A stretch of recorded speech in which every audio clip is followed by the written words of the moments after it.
The fatal shooting of a black woman by a white police officer in Fort Worth, Texas, has left anger in that community. And as Amna Nawaz lays out, it is raising once again many questions on a larger scale about police training, race, and the use of force. Judy, this shooting came less than 2 weeks after a former police officer in Dallas was convicted of murder for fatally shooting a man in his home. In this case, Atatianna Jefferson was playing video games on Saturday with her 8-year-old nephew when a neighbor saw her front door ajar and called the non-emergency police line to express concern. Body camera footage shows Officer Aaron Dean and his partner circling around the home, walking through a gate into Jefferson's backyard before stopping at a window. Dean then shouts, "Put your hands up," and Lee fires his gun. Jefferson's nephew, who was in that room, says his aunt pointed her gun at the window after hearing noises outside. Joining me now is Seth Stoughton. He's an associate professor of law at the University of South Carolina. He's also a former police officer who served in Tallahassee, Florida. Seth Stoughton, welcome to the NewsHour. I want to ask you about what we know about the exact circumstances in this case. The interim police chief, Ed Kraus, said earlier nobody looked at that video and said there was any doubt this officer acted inappropriately. You have seen that body camera footage. What to you says his actions were inappropriate? The thing to focus on here is the officer's approach as he walked up to the window, the actions preceding the shooting. What officers do leading up to a use of force can make a use of force either more or less likely. In this case, the officer's failure to identify himself, the officer's failure to attempt to contact anyone in the house led to a pretty tragic and horrifying result.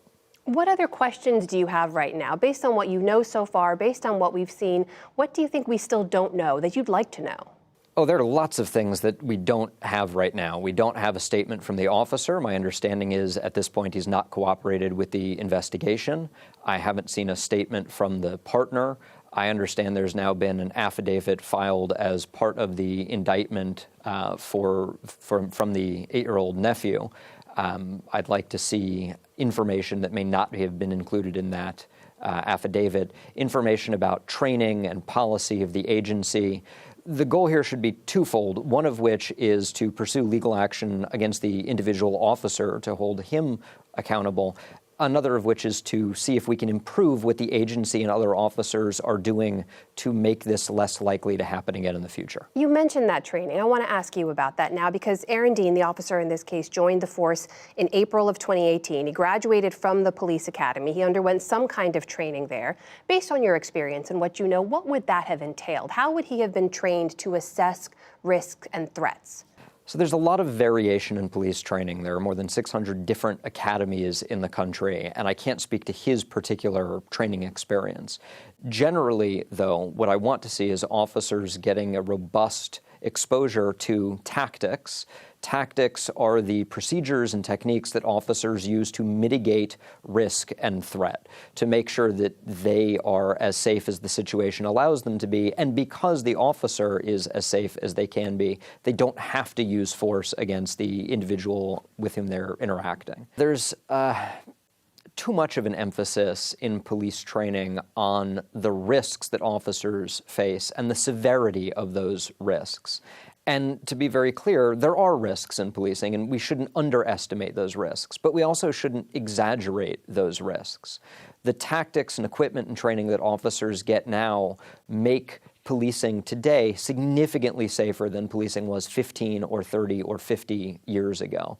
Unfortunately, a lot of police training emphasizes to officers that they need to act without thinking. They need to act first, that any delay, any hesitation can be fatal, that complacency can be fatal, that anyone they interact with on any call can potentially be armed and willing to kill them. That sets up a really dangerous dynamic for officers. As they approach a situation, instead of reviewing the facts in front of them in a way that makes sense in the context of that interaction, they're reviewing the facts in front of them in a way that, looking through the lens of fear and risk and threat. It hurts community policing, and it can contribute to avoidable shootings. I want to ask you something about the bigger conversation we're having now that we seem to have again and again, based on something that the attorney for the Jefferson family, Lee Merritt, said earlier today in a press conference. Take a listen to what he had to say.